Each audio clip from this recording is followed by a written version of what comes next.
राज्यातील 10 दिग्गज नेत्यांना 10 मोठे धक्के बसले।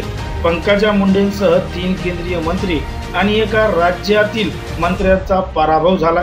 ते नेमके कोण आहेत, त्यांचा पराभव कशामुळे झालाय आणि त्यांना नेमका कोणाचा फटका बसलाय हेच आपण सविस्तर पाहू।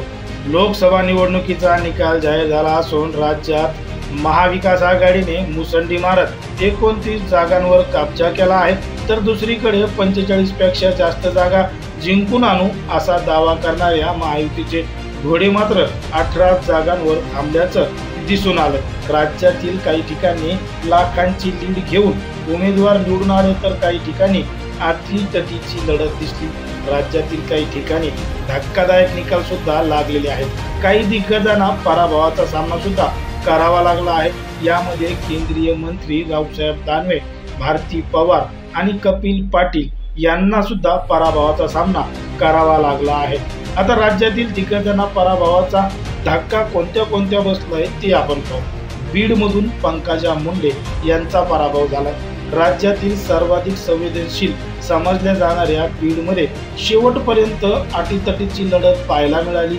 यामध्ये राष्ट्रवादीच्या बजरंग सोनवणे यांनी भाजपच्या राष्ट्रीय सरचिटणीस पंकजा मुंडे यांचा पराभव केला। जालना लोकसभा मतदारसंघामध्ये रावसाहेब दानवे यांचा सुद्धा पराभव झाला। केंद्रीय मंत्री रावसाहेब दानवे यांचा बालेकिल्ला समजला जाणारा जालन्याचा गड यंदाच्या निवडणुकीत ढासळल्याचं पाहायला मिळालं। काँग्रेसच्या कल्याण काळे यांनी रावसाहेब दानवे यांचा 1,11,851 मतांनी पराभव केला। हा निकाल भाजपसाठी धक्कादायक होता। त्यानंतर कपिल पाटील भिवंडीमधून पराभूत झाले।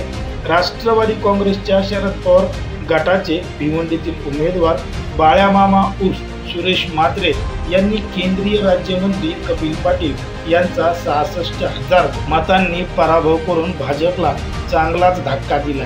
त्यानंतर म्हणजे दिंडोरीमधून भारती पवार यांचा सुद्धा पराभव झाला। दिंडोरी लोकसभा मतदारसंघात केंद्रीय राज्यमंत्री भारती पवार यांना मोठा धक्का बसला असून या ठिकाणाहून शरद पवार पक्षाचे उमेदवार भास्कर भगरेंचा 1 लाखाहून अधिक मतांनी विजय झाला।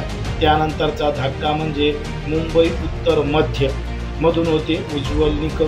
राज्यातील एक लक्षवेधी समजल्या जाणाऱ्या मुंबई उत्तर मध्य मतदारसंघात काँग्रेसच्या वर्षा गायकवाड यांनी भाजपच्या उज्ज्वल निकम यांचा पराभव केला आहे। सुरुवातीला उज्ज्वल निकम यांचे जवळपास 52,000 मतांचं लीड वर्षा गायकवाड यांनी भेदलं आणि विजय मिळवला। त्यानंतरचा मतदारसंघ आहे तो म्हणजे चंद्रपूरमधून सुधीर मुनगंटीवार हे भाजपकडून उमेदवार होते। काँग्रेसच्या प्रतिभा दानोरकर या जाईंट किलर ठरल्या असून त्यांनी राज्यातील मंत्री सुधीर मुनगंटीवार यांचा लाखाहून अधिक मतांनी पराभव केला आहे। त्यानंतरचा लोकसभा मतदारसंघ आहे तो म्हणजे बारामती, सुनेत्रा पवार या ठिकाणावर पराभूत झाले। संपूर्ण राज्यासह देशाचं लक्ष लागलेल्या बारामती मतदारसंघात राष्ट्रवादी शरद पवार गटाच्या सुप्रिया सुळे यांनी अजित पवार गटाच्या सुनेत्रा पवार यांचा पराभव केला आहे। सुप्रिया सुळे यांनी जवळपास 1 लाखाहून जास्त मताधिक्य घेतलंय आणि त्या निवडून आलेल्या आहेत। यानंतरचा मतदारसंघ आहे तो म्हणजे अमरावती आणि अमरावतीमधून नवनीत राणा यांचा पराभव झाला। राज्यातील महत्त्वाच्या समजल्या जाणाऱ्या अमरावती लोकसभा निवडणुकीमध्ये काँग्रेसच्या बळवंत वानखेडे यांनी भाजपच्या नवनीत राणा यांचा पराभव केला आहे आणि यामध्ये सुद्धा भाजपला एक मोठा धक्का बसला आहे। त्यानंतरचा मतदारसंघ आहे तो म्हणजे धुळ्यामध्ये सुभाष भामरे यांचा सुद्धा या ठिकाणी पराभव झाला। केंद्रीय राज्यमंत्री सुभाष भामरे यांना पराभवाचा सामना करावा लागला असून काँग्रेसच्या शोभा बच्चाव यांनी त्यांचा पराभव केला।